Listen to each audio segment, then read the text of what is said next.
and watch for free.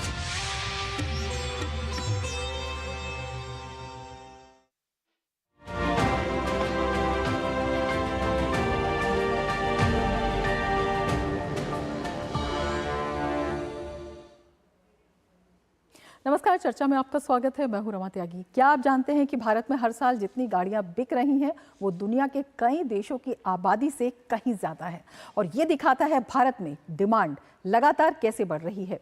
और ये इस बात का भी जवाब है कि जब मोबिलिटी के फ्यूचर की बात आती है तो भारत को क्यों इतनी उम्मीदों के साथ देखा जा रहा है। और इन्हीं उम्मीदों के साथ शुरुआत हुई है नई दिल्ली में भारत मोबिलिटी ग्लोबल एक्सपो 2025 की beyond boundaries for creative future automotive value chain की थीम के साथ। और आज हम चर्चा करेंगे इसी विषय पर।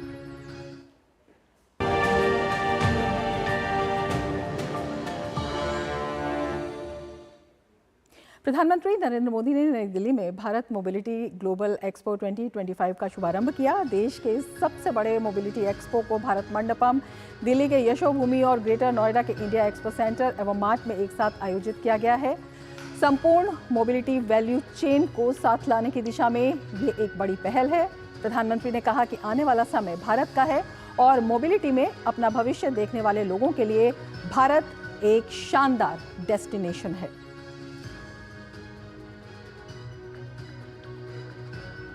साल में भारत की ऑटो इंडस्ट्री करीब 12% की ग्रोथ से आगे बढ़ी है। Make in India, make for the world के मंत्र पर चलते हुए अब एक्सपोर्ट भी बढ़ रहा है। इतनी तो दुनिया के कई देशों की पॉपुलेशन नहीं है जितनी हर साल भारत में गाड़ियां बिक रही हैं।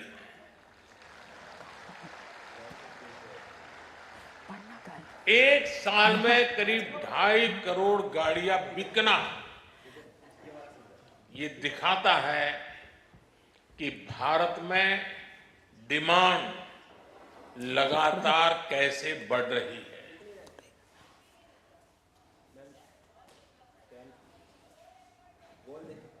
ऑटोमोटिव इंडस्ट्री इनोवेशन ड्रिवन है, टेक्नोलॉजी ड्रिवन है। इनोवेशन हो, टेक हो, स्किल हो या फिर डिमांड, आने वाला समय ईस्ट का है, एशिया का है, भारत का है। मोबिलिटी में अपना फ्यूचर देखने वाले हर सेक्टर के लिए भारत एक शानदार इन्वेस्टर के लिए भी शानदार डेस्टिनेशन है। मैं आप सभी को फिर विश्वास दिलाता हूं, सरकार हर तरह से आपके साथ है। तो मोबिलिटी के किसी भी क्षेत्र में अपना फ्यूचर देखने वालों के लिए भारत है एक शानदार डेस्टिनेशन। और क्यों है ये डेस्टिनेशन, हम ग्राफिक्स के जरिए आपको समझाने की कोशिश करेंगे। क्योंकि भारत की ऑटो इंडस्ट्रीज करीब 12% की ग्रोथ के साथ, इस आंकड़े के साथ सामने आई है। ये अपने आप में एक बड़ा आंकड़ा है। साथ ही भारतीय ऑटोमोटिव और मोबिलिटी सेक्टर भारत की आर्थिक वृद्धि का एक बहुत ही महत्वपूर्ण घटक बन गया है, एक बहुत ही महत्वपूर्ण चालक बन गया है। इसके साथ ही समग्र भारतीय सकल घरेलू उत्पाद में जो इसका योगदान है वो 7% का है, अगर हम इस इंडस्ट्री की बात करते हैं। इसके साथ ही अगर हम अन्य आंकड़ों को देखते हैं तो उसके मुताबिक 7 C's के सिद्धांतों पर जो आधारित मोबिलिटी सॉल्यूशन है, जो इसके सिद्धांत हैं वो अपने आप में बेहद अहम हो जाते हैं और वही इसे गति दे रहे हैं। वो सिद्धांत क्या हैं? Common, connected, convenient, congestion free, charge, clean और कटिंग एज। ये 7 C's हैं, बहुत महत्वपूर्ण।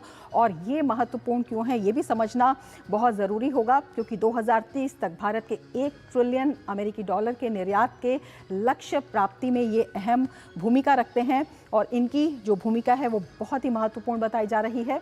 भारत के विनिर्माण सकल घरेलू उत्पाद का 40% इसी इंडस्ट्री से आता है।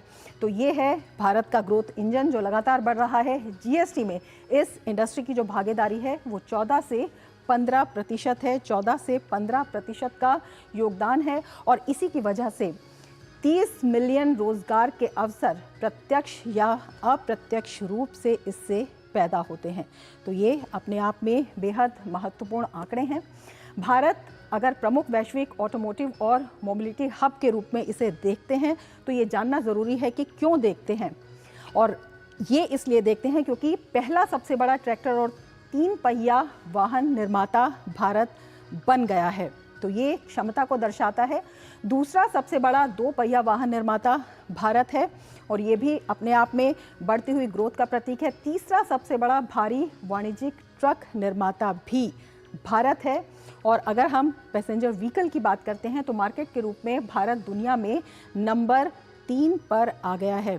तो अपने आप में किस तरह से इस पूरे सेक्टर में ग्रोथ हो रही है और भारत की भूमिका कितनी इसमें अहम है और कितनी महत्वपूर्ण आगे होने वाली है, वो ये आंकड़े यहाँ पर दिखाते हैं। और उसी को देखते हुए भारत बन जाता है सबसे अच्छा डेस्टिनेशन। तो मोबिलिटी एक्सपो, जहां पर एक ही तरह के व्हीकल कंपनियों के लिए अपने प्रोडक्ट को दुनिया भर में दिखाने के लिए एक बड़ा प्लेटफॉर्म है और ये एक बड़ा मौका है कंपनीज के लिए भी और जो ग्राहक हैं उनके लिए भी, जो आम आदमी है उनके लिए भी इस इंडस्ट्री को समझने के लिए। क्या कहा केंद्रीय मंत्री पीयूष गोयल ने, आइए आपको दिखाते हैं। और मुझे लगता है कि आज भारत का पूरा मोबिलिटी क्षेत्र विश्व में सर्वप्रथम बनने के लिए तैयार है। ये जो इस बार का एग्जीबिशन है, ये तो सिर्फ दूसरा एडिशन है, अपने आप में पूरे विश्व को दिखाएगा भारत की बढ़ते हुई ताकत और आगे आने वाले दिनों में हम विश्व में सर्वप्रथम बनेंगे। अरे समय में विश्व में हम सर्वप्रथम बनेंगे, ये अपने आप में इस पूरी ताकत को दिखा रहा है और इसी पर हम चर्चा करेंगे। हमारे साथ 2 खास मेहमान इस वक्त जुड़े हुए हैं। हमारे साथ अश्विनी गौतम जुड़े हुए हैं, CEO फायरफॉक्स हैं। हमारे साथ रोहित शर्मा जुड़े हुए हैं जो CMO हीरो साइकिल्स है। और हमारे साथ शिशिर सिन्हा भी जुड़े हुए हैं जो आर्थिक पत्रकार हैं। तो अपने सभी मेहमानों का हम स्वागत करते हैं। अश्विनी गौतम जी, सबसे पहले आपके पास आना चाहेंगे, आपसे जानना चाहेंगे किस तरह से ये पूरा आयोजन इस बार इस पूरे सेक्टर में एक गेम चेंजर साबित होने वाला है। जी बिल्कुल, ये बहुत ही भव्य आयोजन है। अगर हम लास्ट ईयर से कंपेयर करते हैं जहाँ पर 800 एग्जीबिटर्स थे और लगभग 1.5 लाख विजिटर्स आए थे, वी आर एक्सपेक्टिंग इस बार लगभग 5 लाख विजिटर्स होंगे और नंबर ऑफ एग्जीबिटर्स भी बढ़ गए हैं फ्रॉम 800 टू 1500। तो इवेंट बहुत बड़ा है और पिछले कुछ वर्षों में mobility beyond auto expo different versions of mobility आ गया है, जिसमें active and passive mobility both. Active mobility like cycle को भी इस बार यहाँ पर ऐड किया गया है। तो बहुत बड़ा इवेंट है। आज तो पहला ही दिन है, बहुत ही एक्साइटेड हैं सभी लोग। बिल्कुल। रोहित जी, आपके पास आना चाहेंगे और आपसे ये जो थीम है इसके मायने समझना चाहेंगे और इस थीम से कितना उत्साहवर्धन होता है, कितना मोबिलिटी बढ़ते हुए देखते हैं। सबसे पहले तो शुक्रिया अदा करना चाहूंगा मैं इस पैनल डिस्कशन के लिए। थैंक यू दीदी। हम सब जानते हैं भारत ने अपनी प्रगति की रफ्तार पकड़ ली है और प्रगति का जो रफ्तार है उसको तेजी पकड़ने के लिए वाहनों का प्रोडक्शन, वाहनों का कंजम्पशन और जो हमारे सिटीज हैं, जो हमारे शहर हैं, आज की डेट में डिस्टेंस जो होता है जल्दी कवर करने के लिए और प्रोडक्टिविटी बढ़ाने के लिए वाहन की बहुत ही आवश्यकता है। हम अगर बात करें हमारे छोटे शहरों की, हम बात करें हमारे इमर्जिंग सिटीज की, तो मोबिलिटी का जो पूरा विषय है वो बहुत ही एक हॉट विषय है। प्रधानमंत्री ने बात करी हमारी कि कैसे जीएसटी की कॉन्ट्रीब्यूशंस हमारे ऑटो इंडस्ट्री कितनी कंट्रीब्यूट कर रही है। कंजम्पशन आज की डेट में एक गाड़ी खरीदना, एक मोटरसाइकिल खरीदना बहुत ही एक इकोनॉमिकली स्टेप अप रिफ्लेक्ट करता है लाइफ में। तो मिडिल क्लास ग्रो कर रहा है, ऑटोमोबाइल्स में एक्सेप्टेबिलिटी बढ़ रही है और जो ये अपॉर्चुनिटी है, जो सस्टेनेबिलिटी की प्रधानमंत्री बात कर रहे हैं, एक बहुत ही अच्छी अपॉर्चुनिटी प्रदान करता है। बिल्कुल। शिशिर, आपके पास आना चाहेंगे, आपसे जानना चाहेंगे अगर हम ऑटोमोटिव इंडस्ट्री की बात करते हैं तो कितनी फ्यूचर रेडी ये इंडस्ट्री दिखाई देती है और क्या इसकी वजह है? देखिए, रोहित और अश्विन दोनों इंडस्ट्री के हैं, उनकी अपनी जो सोच है वो बिल्कुल सही है। मैं 2 बातें जोड़ना चाहता हूं जो अश्विनी और रोहित ने कही है। सबसे पहली बात कि भारत जैसा डाइवर्सिफाइड मार्केट कहीं नहीं है, जहां पर आपको एक टॉप हाई एंड की भी गाड़ियां बिकती हैं, और चूंकि रोहित साइकिल से जुड़े हुए हैं तो साइकिल की भी बिक्री ठीक ठाक होती है।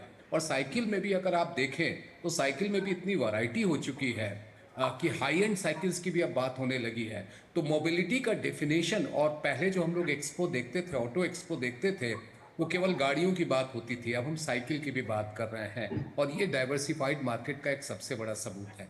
दूसरा, अगर आप देखें कि जो टैक्सेशन में कंट्रीब्यूशन है और एम्प्लॉयमेंट में कंट्रीब्यूशन है, यहाँ पर एक और बात आपको ध्यान में रखना होगा कि जितनी लेबर की जो अवेलेबिलिटी है, जो श्रम है, वो जितना सस्ते पे उपलब्ध है, तो दुनिया के बाजार के लिए गाड़ियों को बनाना हमारे लिए सस्ता पड़ता है, और हम दुनिया के बाजार में एक प्रतिस्पर्धी के तौर पर हम उभर करके आते हैं। यही वजह है कि दुनिया की तमाम बड़ी कंपनियां हमारे यहाँ गाड़ियां बना करके दूसरे देशों में भेज रही हैं। ये इस मोबिलिटी एक्सपो की सबसे बड़ी कामयाबी यही होगी कि हम दुनिया के बाजार को दिखा सकें कि हम और क्या कुछ नया बना रहे हैं और वो किस कीमत पर बना रहे हैं। ये एक महत्वपूर्ण है। तो एक तरफ डाइवर्सिफाइड मार्केट जो कि डोमेस्टिक कंजम्पशन का है, और दूसरी तरफ हम कॉम्पिटिटिव वे में एक्सपोर्ट मार्केट में कैसे, दुनिया के बाजार में कैसे पैठ बना सकते हैं, वो इस ऑटो एक्सपो की एक बड़ी उपलब्धि है।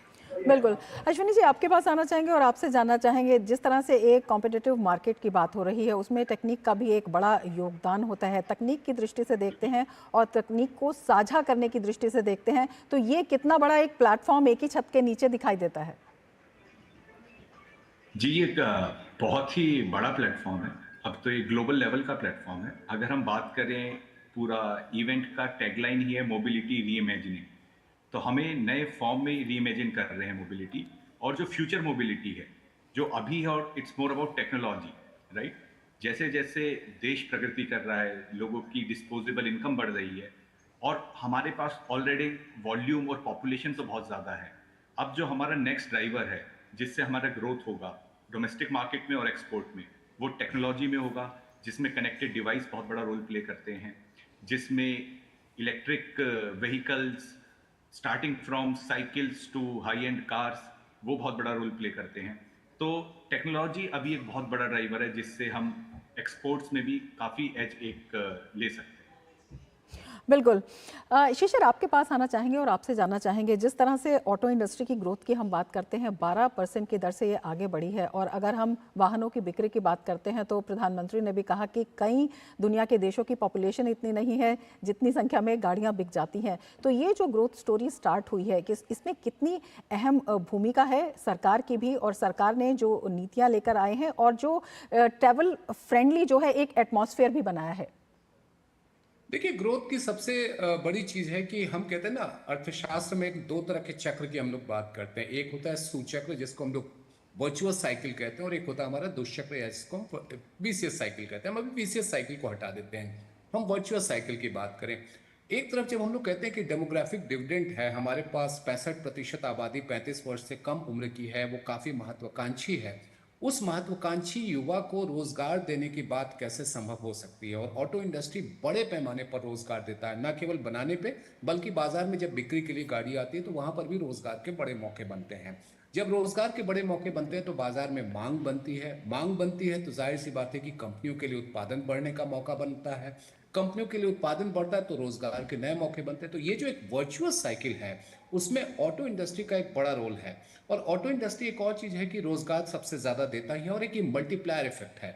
यानी कि आप जैसे देखिए कि अपने दिल्ली के आसपास में ही अगर हम गुरुग्राम या मानेसर की तरफ जाए, जहां पर एक फैक्ट्री बनती है तो कितने छोटे छोटे और एंसिलरी यूनिट्स भी बनती है, जहां पर रोजगार के मौके बनते हैं और सर्विसेज की डिमांड भी बढ़ती है। तो इसलिए ऑटो इंडस्ट्री को हम केवल ये ना सोचे कि वो गाड़ियां बना रही, बल्कि ये सोचे कि पूरी अर्थव्यवस्था में वो किस तरीके से वर्चुअस साइकिल में अपना योगदान कर रही हैं। और वही इस इंडस्ट्री को एक अहम बनाता है, न केवल टैक्स के योगदान के मामले में, न केवल हम कहें कि जीएसटी में योगदान के मामले में, बल्कि रोजगार के मौके और अर्थव्यवस्था के दूसरे क्षेत्रों को किस तरीके से, जिसको कहते हैं ना कि मोबिलाइज करता है, उसको गतिमान करता है। बिल्कुल, ये चर्चा हम जारी रखेंगे, लेकिन फिलहाल वक्त है एक ब्रेक का। आप बने रहिए डीडी न्यूज के साथ।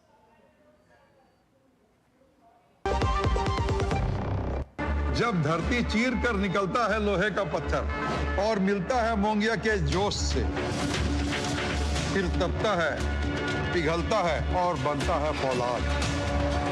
अब होता है सरिया सारी खूबियों के साथ।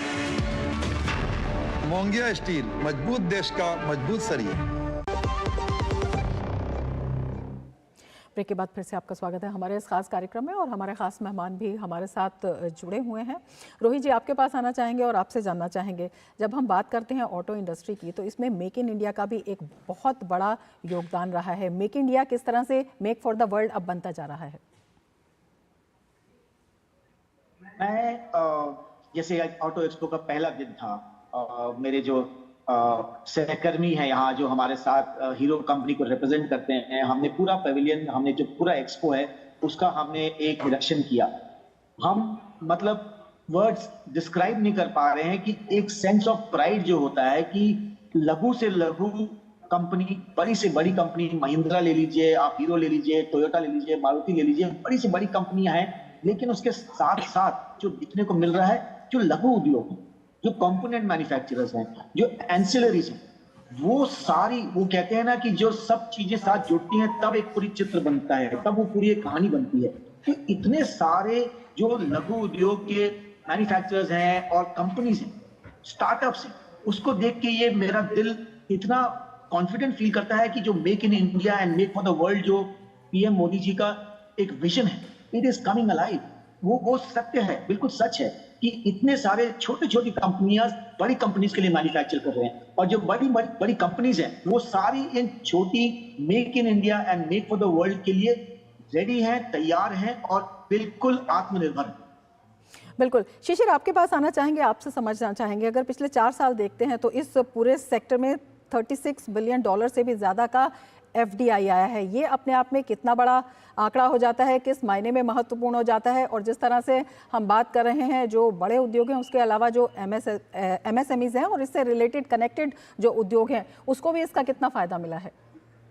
बिल्कुल, देखिए, कोई भी जब एक बड़ी कंपनी अपना यहाँ कारोबार शुरू करती है, एक प्रोडक्शन लाइन सेटअप करती है, तो वो सब कुछ खुद नहीं बना सकती, उसको बाकियों की ज़रूरत होती है। और हमारे पास ऐसे क्लस्टर बेस्ड जो हम लोग डेवलपमेंट की बात करते हैं, चाहे आप गुजरात में देख लीजिए, चाहे आप तमिलनाडु में देख लीजिए, चाहे फिर आप मनेसर में देख लीजिए या किसी भी देश के दूसरे हिस्से में देख लीजिए, जिस तरीके से क्लस्टर बेस्ड जो डेवलपमेंट हुआ है वो निश्चित तौर पर जो छोटे और जिसको हम लोग कहते हैं ना कि माइक्रो, स्मॉल एंड मीडियम जो इंटरप्राइजेज हैं उनको किस तरीके से बढ़ावा देता है। और इसमें कोई शक नहीं कि आप micro, small and medium enterprises के बढ़ने से जिसको कहते हैं ना कि एम्प्लॉयमेंट में किस तरीके की बढ़ोतरी होती है। देखिए, आज के समय में हमारी एक बड़ी ज़रूरत है रोज़गार की, और रोज़गार के मौके जितने ज़्यादा बनेंगे, जिस क्षेत्र से बनेंगे, उस क्षेत्र की अहमियत बढ़ती जाएगी। और विदेशी निवेश आ रहा है, एक बड़ी कोई विदेशी कंपनी आ रही है या जो कंपनियां यहाँ पहले से कारोबार कर रही हैं वो अपना कारोबार का विस्तार कर रही हैं, तो बाकी जितने भी एंसिलरी यूनिट्स हैं उनको किस तरीके से बढ़ावा मिलता है, ये काफ़ी महत्वपूर्ण हो जाता है।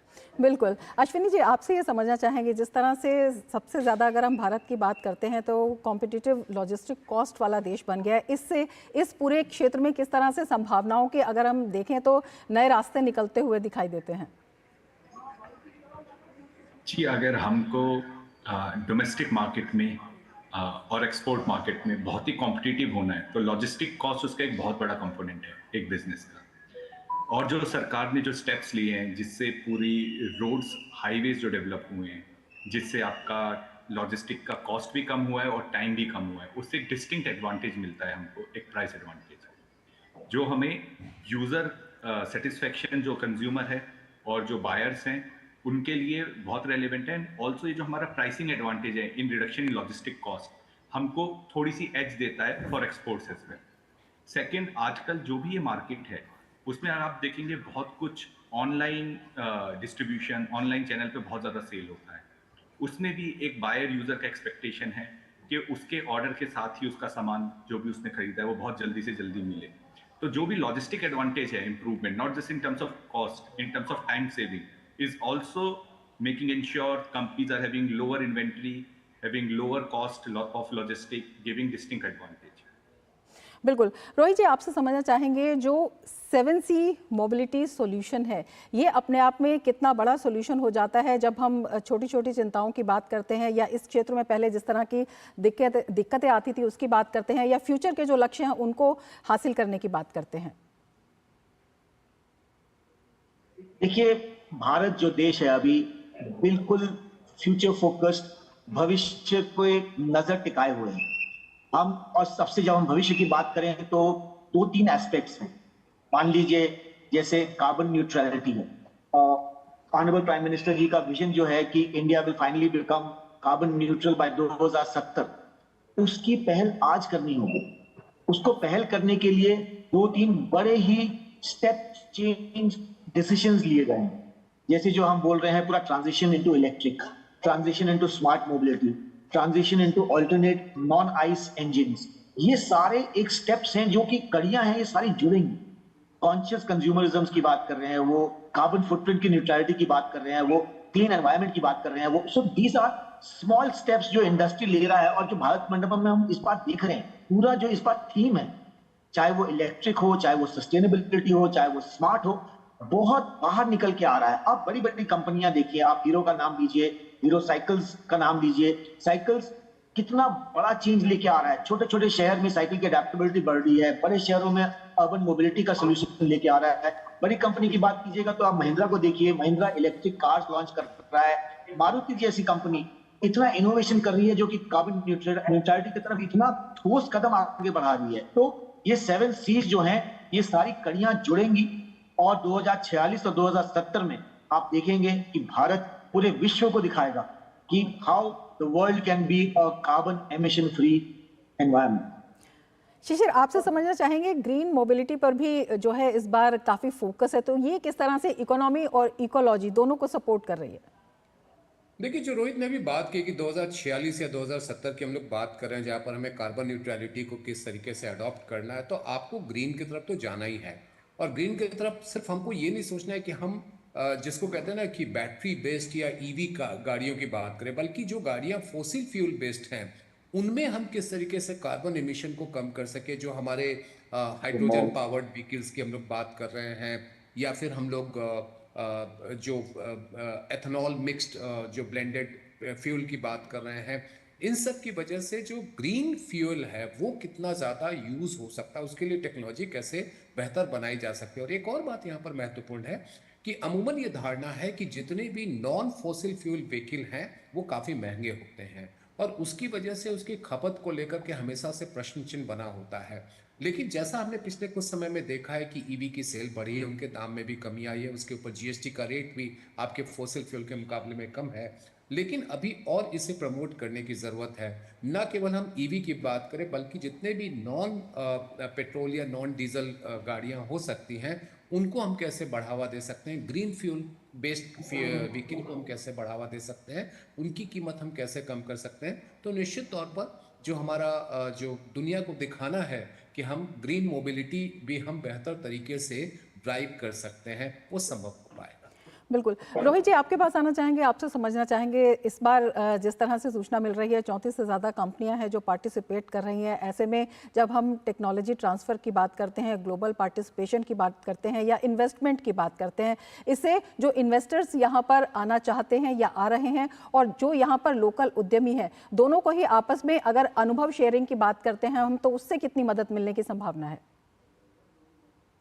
रमा जी, एक बहुत ही इंटरेस्टिंग अपडेट मैं देना चाहूंगा।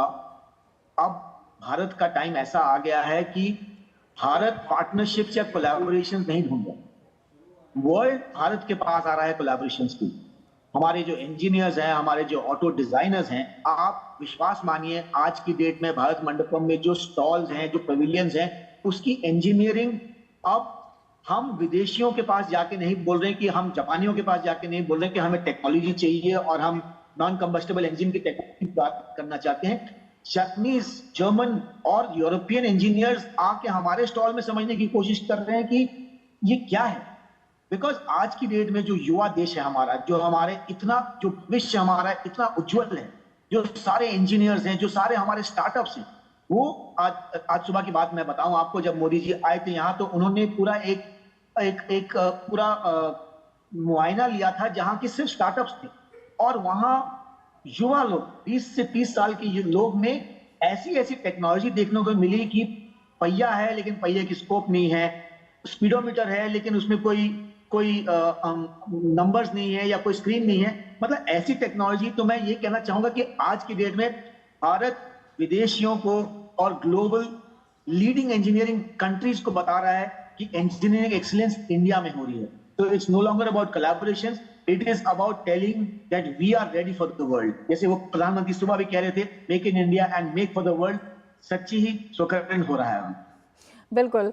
शिशिर, एक छोटी सी प्रतिक्रिया आपसे लेना चाहेंगे। जिस तरह की जो उत्साहवर्धक रिएक्शंस जो हैं उद्यमियों से भी मिल रहे हैं, और जिस तरह से एक बहुत बड़ा प्लेटफॉर्म है, अगर 1986 से जब ये स्टार्ट हुआ था उससे हम तुलना करते हैं तो अपने आप में किस तरह की इसमें और ऊंचाई को देखते हैं। प्रधानमंत्री ने भी बताया था 5वीं अर्थव्यवस्था है, अगर तीसरी पे हम पहुँचेंगे तो उसके बाद इस उद्योग को किस तरह के पंख लगेंगे?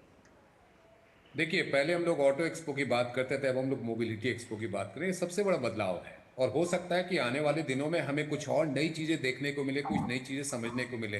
तो हम 2030 या 2033 जब हमने $5 ट्रिलियन, $7 ट्रिलियन, $10 ट्रिलियन, और फाइनली 2047 में जब हम विकसित भारत के लक्ष्य की बात कर रहे हैं, तो हो सकता है कि मोबिलिटी ग्लोबल एक्सपो का स्वरूप बिल्कुल ही आपको अलग तरीके का दिखेगा। और हो सकता है कि वहाँ पर हम सिर्फ ये बात ना करें कि ये गाड़ियाँ कैसे चल रही हैं या साइकिल क्या चल रही है। हो सकता है कि उस समय में मोबिलिटी के दूसरे और भी जितने भी ऑल्टरनेटिव्स हैं उनकी चर्चा होने लगेगी।